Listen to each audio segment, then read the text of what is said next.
करते हो. Today we'll focus on the various directives. Okay, when we talk about the basics of answer writing,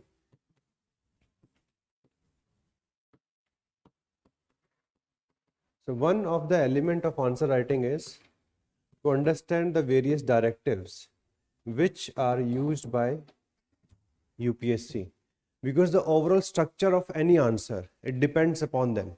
Like suppose if you are given a question, had there been no Rousseau, there would have been no revolution. Explain. And on the other side, it is right, had there been no Rousseau, there would be no revolution. Critically examine. Okay, so the moment we see different directives, the structure of answer, the dimensions that you're going to cover in that question,